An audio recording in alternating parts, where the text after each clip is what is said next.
नमस्कार दोस्तों। पंकज जी ने जो इंट्रोडक्शन दिया, जो परिचय दिया,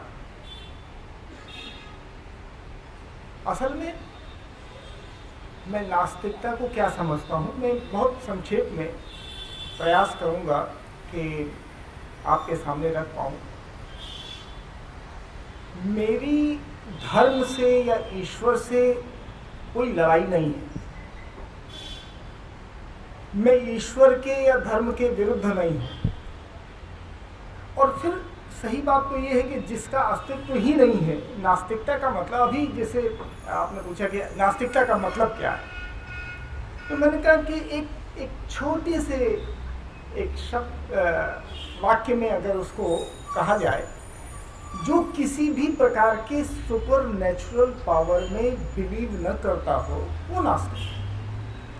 उसके अलावा और यदि आप कुछ भी कहते रहें, यदि आप किसी इस प्रकार की एनर्जी में, पावर में विश्वास करते हैं, तो आप चाहे और कुछ भी हो, परंतु नास्तिक तो नहीं है।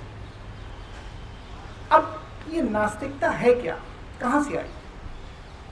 सही बात तो ये है, मैं ये कहता हूँ कि नास्तिकता एक प्रतिक्रिया है, ये एक रिएक्शन है, ये कोई पंथ नहीं है, न कोई संघ है, न कोई धर्म है, न कोई रास्ता है, न कोई व्यवस्था है।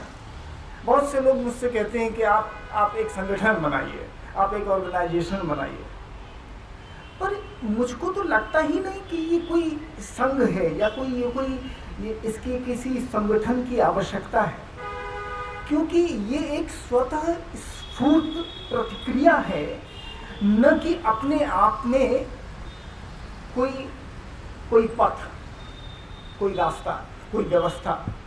अगर आस्तिकता न होती, असल में आस्तिकता एक व्यवस्था है, एक सिस्टम है, वो एक पंथ है, जिसके धर्म, ये एक राजनीति है। समाज को नियमन करने के लिए हजारों सालों से धर्मों का निर्माण हुआ, बनते बिगड़ते रहे, धर्मों से फिर संप्रदाय बनते रहे, कितने सेक्ट निकलते रहे, और वो प्रक्रिया चलती आ रही है हजारों सालों से और चलती रहेगी। पर आप देखिए, नास्तिकता का अस्तित्व भी हजारों सालों से है, धर्म के साथ साथ ही इसका भी अस्तित्व रहा, पर वास्तव में ये है क्या? ये एक प्रतिक्रिया ही है। अगर आस्तिकता न होती, भ्रम न होता, तो नास्तिकता भी नहीं होती। देखिए, मुझे नास्तिक बनना पड़ा, मैं नास्तिक हूं क्योंकि मैं आस्तिक था, और मेरा बच्चा जो अभी पैदा हुआ है, जो इसी माहौल में पैदा हुआ, पल रहा है, जिसके सामने ईश्वर और धर्म जैसा कोई विकल्प ही नहीं है, जिसका कोई संस्कार नहीं हुआ, जिसका कोई बैप्टिज्म नहीं हुआ, जिसका कोई सुन्नत खतना नहीं हुआ, वो न नास्तिक होगा न आस्तिक, वो तो से एकदम साधारण मनुष्य होगा। उसके लिए, मेरी बेटी है 4.5 साल की, उसके लिए गणेश और हाथी में कोई अंतर नहीं, बंदर और हनुमान में कोई अंतर नहीं, क्योंकि वो स्वाभाविक है। वो कोई नास्तिक तो मैं कह रहा हूं अपने आप को, क्योंकि मैं आस्तिक था, क्योंकि मैं बदल गया। तो ये तो एक रिएक्शन है, ये एक प्रतिक्रिया है, और इस भ्रम के खिलाफ, इस मिथ्या भ्रम के खिलाफ तो मेरा जो प्रयास है, असल में वो यही है। देखिए, धर्म जो है ना, वो केवल एक पीढ़ी आप खत्म कर दीजिए, एक पीढ़ी, अगली पीढ़ी से खत्म हो जाएगा धर्म। मेरे बाप दादा आस्तिक थे, मैं आस्तिक था, पर मेरे बच्चे, क्योंकि मैं नास्तिक हो गया, इसलिए वो आस्तिक नहीं होंगे। बस जहां पर ये कड़ी टूटी, खत्म।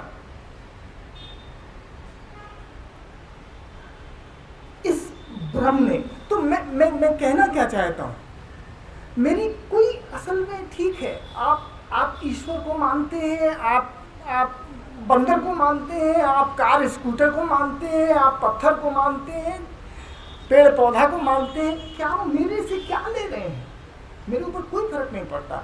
फर्क वहां पड़ता है जबकि आपकी इस मान्यता से किसी वंचित का, किसी गरीब का शोषण होता है, उसके साथ अन्याय होता है। मेरी लड़ाई उसके खिलाफ है, आपकी मान्यताओं के खिलाफ नहीं है। आप जो मर्जी आए मानते रहिए।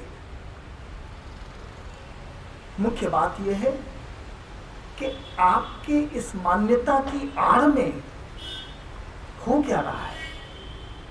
इस मान्यता से, इस अज्ञान से, इस भ्रम से जो गरीब का शोषण हो रहा है। हमारे देश की 70% से अधिक आबादी जो गरीब है, उसको ईश्वर के नाम पर, धर्म के नाम पर किस तरह से ठगा जा रहा है। जाति कहां से आई? ये धर्म की तो औलाद है। शंकराचार्य ने कहा था एक बार स्वरूपानंद जी ने, और मैं पूरी तरह से सहमत हूं। उन्होंने कहा था कि जिस दिन जाति व्यवस्था समाप्त हो गई, हिंदू धर्म खत्म हो जाएगा। मैं पूरी तरह से सहमत हूं। जाति व्यवस्था असल में एक ऐसा मसाला है, ऐसा सीमेंट है जिसने इस धर्म को जोड़े रखा है। जिस दिन ये खत्म हो गई, खत्म। तो शोषण जो हो रहा, मेरी लड़ाई उसके खिलाफ है। और ये धर्म, ये ईश्वर, ये तो उस लड़ाई के बीच में ये आ गए हैं।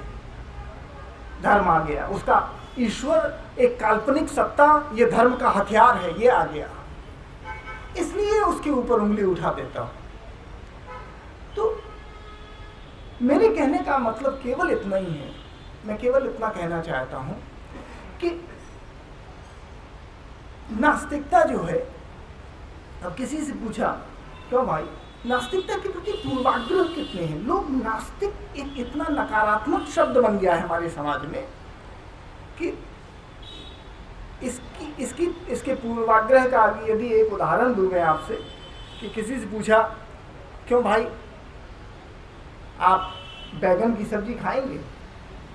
नहीं साहब, मैं बैगन नहीं खाता। अच्छा, क्यों नहीं खाते? मुझे पसंद नहीं है। अच्छा, आपको पसंद नहीं है तो आपने कब खाया था लास्ट टाइम बैगन? अरे भाई, मुझे पसंद ही नहीं है, मैंने कभी खाया ही नहीं। क्यों भाई, जब तुमने खाया ही नहीं तो फिर पसंद और नापसंद तुमको कैसे मालूम? पसंद और नापसंद का निर्धारण तो तब होता ना जबकि तुमने उसका स्वाद लिया होता। यही पूर्वाग्रह है। असल में लोगों को ये धर्म के भ्रम से, आस्तिकता के, आस्था के, इस विश्वास के, मान्यताओं के, अंधविश्वास के भ्रम में ऐसे जकड़े हुए हैं कि उनको इससे आगे और कुछ दिखता ही नहीं। वो सोच ही नहीं सकते, वो कल्पना नहीं कर सकते कि आप इससे बाहर निकल सकते हैं। एक स्वतंत्र दिमाग से भी मनुष्य सोच सकता है। ये मैनिपुलेशन है ना, दिमाग का मैनिपुलेशन है। धर्म केवल इतना ही। तो मैं केवल इतना कहना चाहता हूं कि अगर अब इससे हो क्या रहा है, ये आप देखो, एक साधारण सी बात है, बिल्कुल आप सीधे सीधे देख सकते हो कि कितना मुश्किल है आज के समय में रोटी कमा पाना। हम आप सब जी रहे हैं। एक साधारण व्यक्ति के लिए 2 जून की रोटी कमा पाना, अपने बाल बच्चों को ढंग से पाल पाना, उनको इस ढंग के स्कूल में भेज पाना कितना मुश्किल है आज के समय में। और इन बाबाओं को देख लो, धर्म के नाम पर करोड़ों अरबों की संपत्ति, मंदिरों में सब रही है, आश्रमों में सब रही है, अय्याशियों के अड्डे हैं। ये दुनिया को उपदेश देते हैं, मोह माया को छोड़ दो, भगवा पहन लेते हैं। जरा इनके बैंकों में देखो, करोड़ों रुपया सब रहा है। आखिर ये क्या है? और ये कहां से आया? कहां से आया ये पैसा? ये उन्हीं गरीबों का शोषण करके आया है जो कि धर्म को मानते हैं, जो ईश्वर को, उनका पैसा ही खून चूस रहा है। दुनिया भर के सारे गलत काम इन आश्रमों में होते हैं, मंदिरों में, मठों में होते हैं। और आज से नहीं, जब से इनका अस्तित्व है तब से होते आ रहे हैं। हर तरह से, हर तरह की इन्होंने व्यवस्था बनाई हुई है। मेरी असल लड़ाई उसके खिलाफ, क्योंकि यदि ये देखिए, यदि आपने इस चैनल को तोड़ा, ये जो खून चूस रहे हैं, ये इस तरह से पैसे वाले टीवी में विज्ञापन दे करके, स्लॉट खरीद करके, इनके पास कहां से आता है पैसा? ये जो इन्वेस्टमेंट करते हैं, एक एक पेज का जो विज्ञापन, और उसमें बराक ओबामा से लेकर के प्रधानमंत्री, राष्ट्रपति सबके साथ में फोटो डाल करके, मेरी तो जानी कितनी बहस हो गई, टीवी चैनल में भी जाकर के हो गई, बहुत कुछ। टीवी चैनल को भी जो है 5 करोड़ में सेटल कर लिया गया, ब्लैकमेलिंग हो रही। मैंने केस भी कर दिया। खैर, कहां तक क्या विस्तार में जाएं, आप लोग जानते हैं। समोसे खिला, भी जो हम लोग बात कर रहे थे, समोसे खिलाकर देखो, आखिर आप सोच सकते हैं पढ़ा लिखा आदमी वो समोसे खा लेता है कृपा के चक्कर में? क्या इस तरह? ये है भ्रम, ये है भ्रम। तो मैं स्पष्ट रूप से आपसे कहना चाहता हूं, मुझे कोई संगठन नहीं बनाना, मुझे कोई किसी ऑर्गेनाइजेशन बनाने में कोई रुचि नहीं है। पिछले साल भी हम लोगों ने बस स्वतः स्फूर्त, केवल आनंद लेने के लिए मैंने फेसबुक जैसी सोशल साइट पर ही डाला था, और पूरे देश से 100 से भी अधिक लोग, करीब देश के 18 प्रदेशों से इकट्ठे हुए थे। और इस बार भी अपने आप सोशल मीडिया के द्वारा ये, और रोज मुझे लोगों से कांटेक्ट मिल रहे हैं और उनके रजिस्ट्रेशन मिल रहे हैं। करीब 500 लोग रजिस्टर्ड कर चुके हैं, कंफर्मेशन मिल चुकी है कि वृंदावन में 14-15 अक्टूबर को। वहाँ के लोकल लोगों में भी बड़ी सुगबुगाहट है कि ये क्या हो रहा है, ये क्या हो रहा है। वृंदावन जैसी जगह में व्हाट्सएप पर लोग मैसेज बना करके भेज रहे हैं कि देखो ये क्या हो रहा है, कि जैसे कि नास्तिकता एक कितना बड़ा गलत काम कोई हो रहा हो, नास्तिक होना ही जैसे कितना बड़ा गलत हो। तो उनके धंधे पर चोट पड़ गई, सुगबुगाहट होना, खलबली मचना स्वाभाविक। मीडिया वाले खुद देख लो, मैं तो साफ, मैं 2-4 बार चैनल वालों ने मुझे बुलाया, वहां मैं देखता हूँ पाव भर का कलावा बांधे हाथ में और 50 रंग बिरंगे पत्थर पहने, इसी चमत्कार की आशा में कि एक चैनल हमारा भी खुल जाएगा, एडिटर लोग बैठे, और मैं वहां जाकर के जो है उन्हीं की धुलाई करने लग जाता हूँ। घबराते हैं इसीलिए। पर ये भ्रम, और केवल एक पीढ़ी से ये कड़ी काटने की जरूरत है, खत्म, उसके बाद खत्म, अगली पीढ़ी में पास नहीं होगा। इसीलिए मैं कई बार ये कहता हूं कि देखो, आपकी तो गुजर गई, जो हुआ सो हुआ, कम से कम अपने बच्चों में ये धर्म का जहर तो मत भरो। उनको ये मत सिखाओ कि क्या सोचो, ये सिखाओ कि कैसे सोचो। उसको कम से कम इतना मौका तो उनको देना चाहिए कि बालिग हो जाए तो अपना चाहे जो धर्म चुन लेगा, पर उसको तो अबोध अवस्था में हिंदू, मुसलमान, ईसाई जो भी कुछ करना होता बना देते हैं, उसको पता भी नहीं होता। यही हमारे साथ हुआ।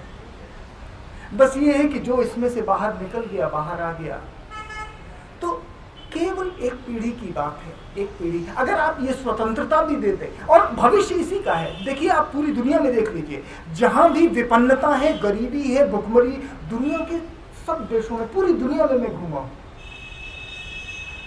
जहां गरीबी है, भुखमरी है, वहीं धर्म और ईश्वर का प्रभाव अधिक है। क्योंकि लोग सपने में जी रहे हैं, चमत्कार की आशा में जीते हैं, शायद कुछ हो जाएगा।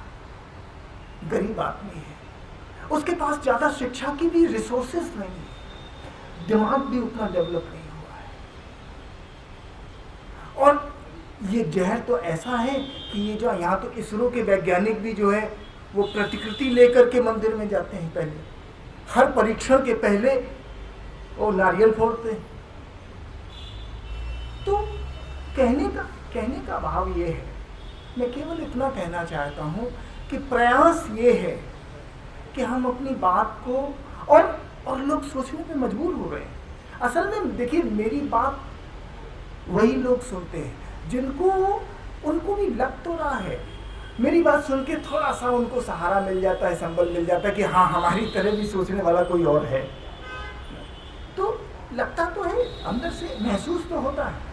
तो केवल एक इतना ही प्रयास है, इसके पीछे किसी तरह की मुझे न तो किसी राजनीति में इंटरेस्ट है, न किसी तरह के किसी धर्म विशेष के खिलाफ। बहुत से लोग मुझे ये कहते हैं कि आप हिंदू धर्म के ऊपर ज़्यादा आक्रमण करते हैं।